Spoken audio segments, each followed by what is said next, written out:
The recoupling is looming.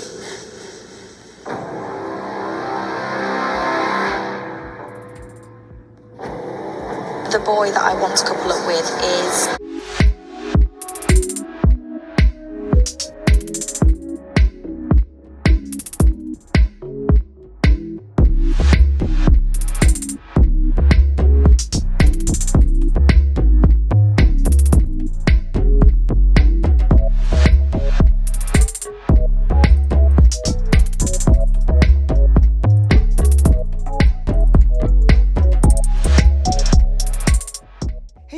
Welcome back to Romance Review TV with Lady T, and I got another recap for you guys. Love Island UK season 8 episode 47.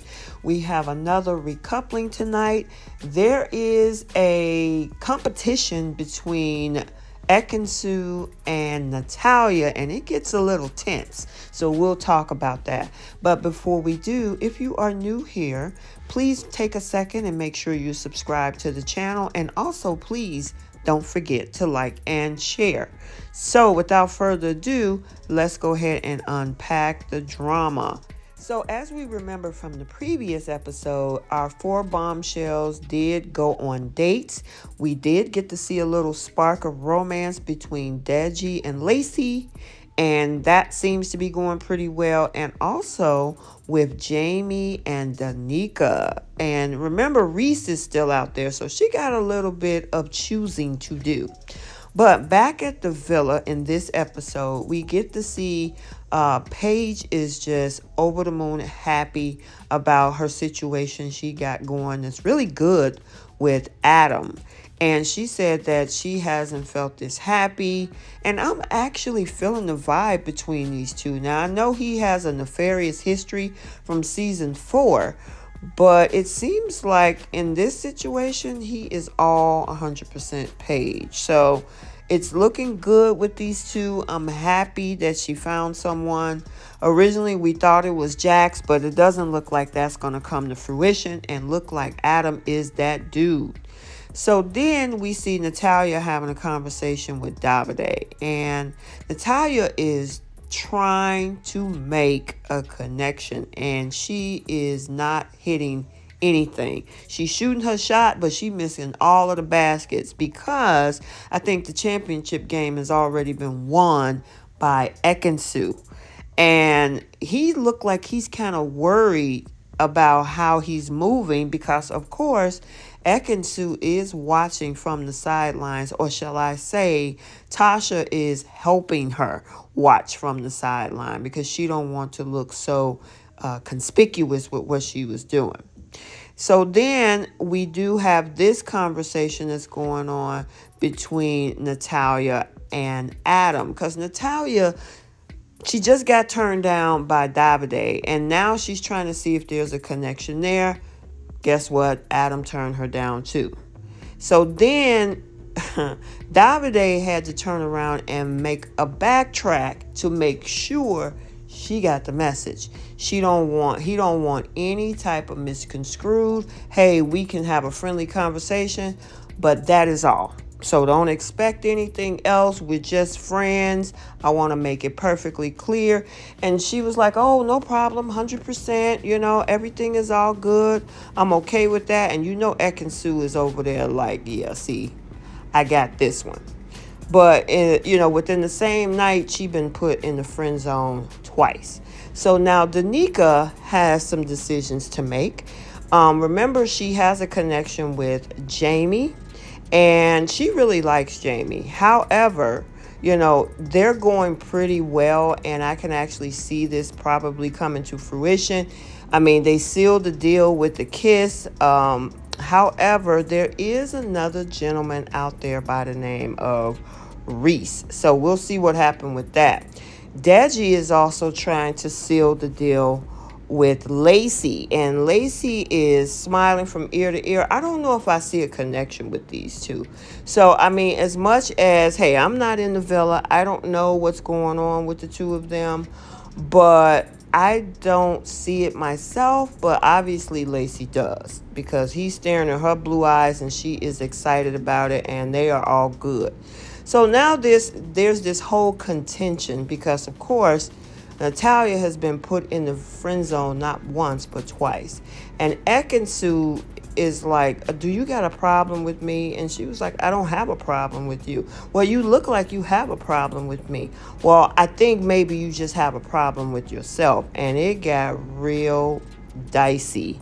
I mean, I don't know if this was manufactured drama because it kind of seemed that way. Because I'm like, she was all good with Davide going, 100% in with Ekin-Su. So I don't understand where this all came from. But okay. So now we see these two and look like that's the precursor of what's going to end up happening because obviously it's not working with the people that they like. So there was a text message that the Hideaway is now open again. The ones that was chosen was Dami and TIndiyah. And Dami is like, I've been waiting for my opportunity and TIndiyah's opportunity to go into the Hideaway. And girl, she is rocking that outfit. So they get to go. They're excited. They're hoping the salon is open. And for one thing, it's so funny because Dami was like, well, what is the meaning of a salon? So obviously he don't know what that is. But they really had some romantic interludes. She decided to give him an actual massage. She had the oils and everything, giving him a rub down. And yeah, that's what they end up doing. Now, here's the thing. We didn't really get to see if anything else transpired. We did get to see some kisses and things like that, but we'll be back to see what else is going to happen.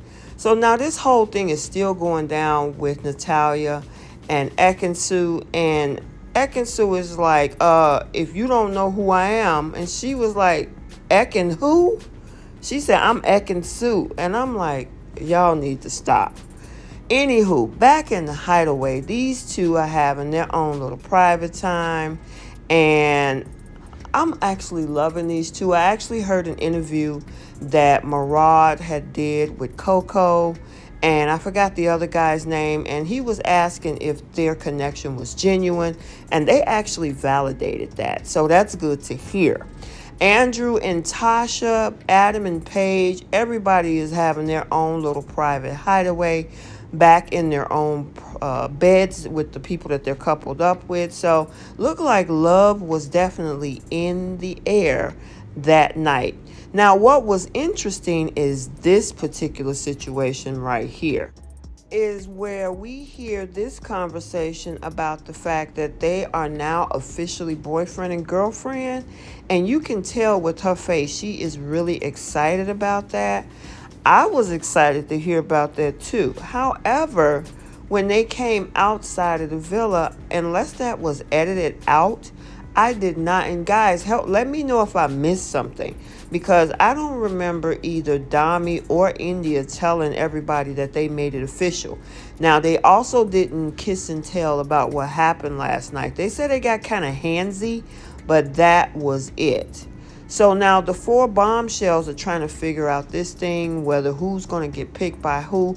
It's pretty clear with Deji that Lacey is probably going to choose him. So now we got a continuation from this whole competition between Ekin-Su and Nathalia, because they decided to have a pancake cook-off. And they did it as if this was this boxing thing. She had her bodyguards. Davide was over there chilling in the cut because he's going to taste test. And they kept throwing darts and shots at each other. And it was crazy. I mean, Ekin-Su ended up giving her the middle finger. And, I was like, okay. Either, like I say, it was fun to watch. But to actually see this is something that was actually going on between these two is a real fight, I don't know if I could buy that. But then he decided to taste number 1 and number 2. Now, guys, number 2 is Ekin-Su. Number 1 is Nathalia's pancakes. Now, you would think, because Ekin-Su has cooked pancakes for Davide many times in the past, he'd know who pancakes belong to who. So it shouldn't have been that complicated. And, of course, we all know who he chose to be the winner, which was Ekin-Su's Pancakes, which was number 2. I don't know if they just needed a little fun extra challenge. This particular episode was 70 minutes long, so maybe they had to do something to keep it fun. But I was here for it, to say the least. And it even brought, Ekin-Su and Davide that much closer. So they're making strides. I'm actually proud of the work that they did to build their relationships, because it was shaky in the beginning. So now Adam gets a text message about this challenge where the guys have to make first class delivery, and it's called Lips, which is this postal service. And I thought it was pretty cute. I'm not going to go through and describe. I'll just do it as a montage. And at the end, the girls will get to choose who's the sexiest delivery guy.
So I hope you enjoyed that. And the girls get to deliberate, and they chose Dami as the sexiest delivery guy. And of course, he's all happy about that. Now, Indiyah gave him a 9, which he was shocked about that because he expected an 8. She was like, "Oh, do you want me to give you an 8? I give you an 8." He was like, No, I'll take the 9. I thought that was cute.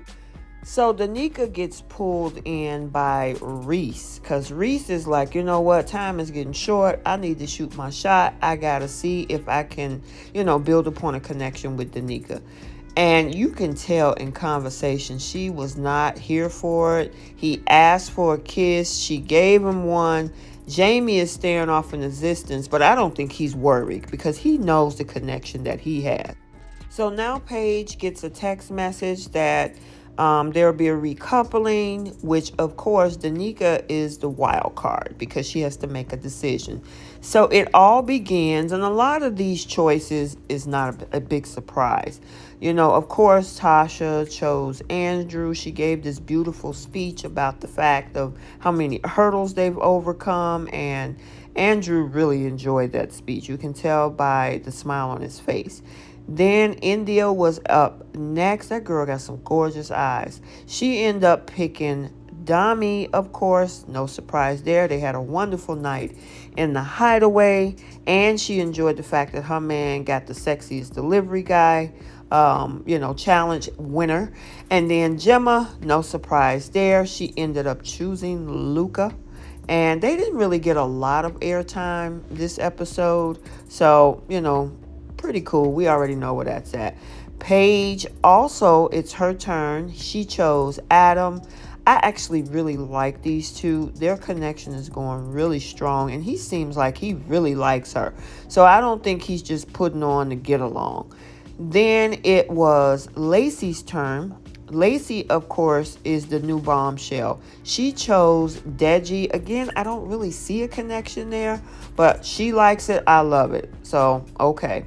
Danica, here's the wild card. So she has a choice between, of course, Jamie and Reese. Now, she ended up, drum roll please, after, making her, they had this hesitation. She ended up choosing Jamie. No surprise there. There was no, real connection on that side with Reese, and he looked like he was not happy at all. He was making several facial reactions during this whole thing, and I kind of felt sorry for him. Then there was Ekin-Su. I thought they were going to let Nathalia go first to kind of shake up but they didn't. She ended up picking Davide, of course. No surprise there. And she was emotional about this whole thing. I was like, they really have built a deeper connection with each other. So I'm happy about that. And then last but not least is Nathalia. Nathalia ended up picking Reese as he was the last guy. And you can tell he didn't want to get picked by default. And she asked him, are you okay? And he was like, yeah, I'm good. So now voting begins because now you have to choose your favorite couple. And you know what that means. Pretty much that if you're the least favorite couple, somebody's getting voted off the island. So we have to wait and see. They didn't give us a promo for Sunday's episode, but I'm assuming it has to do with eliminations. We're winding down. I know we're at episode 47, and I don't know if they're going to bring any more people. I don't think they should. We got about 7 couples in the villa right now. So look like they'll probably be making some decisions to narrow it down to the final 4. So I hope you enjoyed this recap. Start the conversation down in the comment section. I'd like to hear what you have to say. And until the next video, like, comment, and subscribe, and we will see you soon. Bye.